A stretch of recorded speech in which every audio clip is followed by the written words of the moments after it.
براہ راست آپ کو اس وقت لیے چلیں گے مولانا طاہر اشرفی اس وقت میڈیا سے گفتگو کر رہے ہیں اور جو خطوط ہیں وہ محترم جناب وزیر اعظم اور صدر مملکت کو پیش کیے ہیں. أيضا نقلنا لأشقائنا وإخواننا رئيس الوزراء ونائب رئيس الوزراء ووزير الخارجية ووزير الشؤون الدينية ورئيس مجلس العلماء والعلماء. اس طرح ہم نے اپنے عزیز بھائیوں کو محترم جناب وزیر اعظم، محترم وزیر خارجہ اور نائب وزیر اعظم، وزیر مذہبی امور، اسپیکر قومی اسمبلی اور دیگر قائدین کو اور علماء کو، پاکستان علماء کونسل کے ذمہ داران کو فلسطین کے احوال کو پیش کیا ہے، اور جو ریل صورتحال ہے کہ یہودی صہیونی جو کہ ہماری زمین کو چرانا چاہتے ہیں، اس پہ قبضہ کرنا چاہتے ہیں، وہ سامنے رکھی ہے. 80% غزہ کے گھر، ہسپتال، سکول، مساجد اور چرچ تباہ کر دیے گئے ہیں. گزشتہ 2 سالوں کے دوران اسرائیل نے 60 سے 65 ہزار فلسطینیوں کو شہید کیا ہے، اور 1.5 لاکھ سے 1,60,000 کے درمیان فلسطینی زخمی ہیں. وہ سب کچھ تباہ کر رہا ہے، لاکھوں گھروں کو تباہ کر چکا ہے اور ہمارے مقدسات کی توہین کر رہا ہے. صرف مسلمانوں کے نہیں، مسیحیوں کے مقدسات کے بھی، کیونکہ وہ القدس کو اسرائیلی شہر بنانا چاہتا ہے، صہیونی شہر بنانا چاہتا ہے. جبکہ حقیقت حال یہ ہے کہ سیدنا عمر بن خطاب رضی اللہ تعالیٰ عنہ نے جب فتح کیا، اس وقت سے لے کر اب تک مسلمان اور مسیحی اکٹھے رہ رہے ہیں، اور یہی وہاں کی ثقافت ہے اور یہی وہاں کا جو ہے تاریخ ہے. لیکن اسرائیل اس کو بدلنا چاہتا ہے، اور اس کا ہدف ایک اسرائیلی صہیونی ریاست قائم کرنا ہے اور قبضہ کرنا.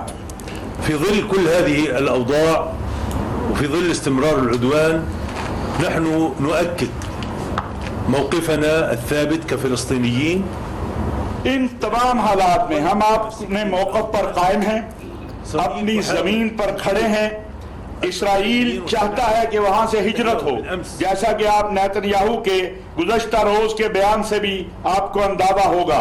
لیکن وہ ہماری زمین ہے، ہم اپنی زمین پر رہیں گے اور کبھی بھی اپنی زمین سے نہیں جائیں گے. یاد رکھیں، ہمارے ارادے بہت مضبوط ہیں. ہم اپنے بھائیوں سے مدد چاہتے ہیں کہ وہ اس غاصب اور قابض کے خلاف ہماری بات سنیں. تمام مسلمانوں کو یہ جان لینا چاہیے کہ مقدس ترین مقام اور قبلہ اول وہ مسجد اقصی ہے، وہ القدس ہے، اور رسول اللہ صلی اللہ علیہ وسلم کی معراج وہاں سے ہوئی ہے. اور یہ ہمارے اوپر دینی ذمہ داری ہے کہ ہم اس زمین کا تحفظ کریں.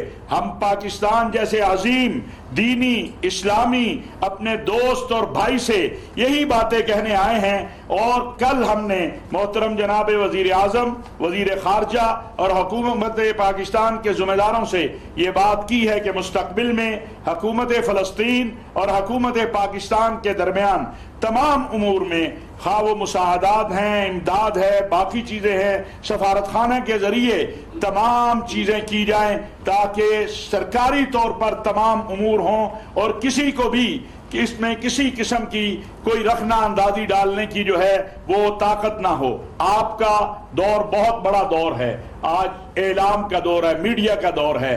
ہم آپ سے بھی چاہتے ہیں آپ اس سارے عمل میں ہمارے مددگار بنیں. كل دولار أو كل دينار أو كل روبية، $1، 1 دینار، 1 روپیہ جو بھی فلسطین کے لیے عطیہ ہو وہ القدس اور فلسطین کے لیے ہے. 2 ارب مسلمان ہیں دنیا میں، اگر ہر مسلمان $1 سال میں دے تو $2 ارب بنتا ہے. یہ $2 ارب ہمیں اپنے لیے نہیں چاہیے، اپنے گھر کے لیے نہیں چاہیے، یہ القدس کے تحفظ کے لیے چاہیے، یا الاقصی کی آزادی کے لیے چاہیے، اور یہ غزہ کے ان بچوں کے لیے اور فلسطین کے ان بچوں کے لیے چاہیے جو کھانے کے لیے تڑپ رہے ہیں اور جن کو کھانا مہیا کرنا چاہتے ہیں.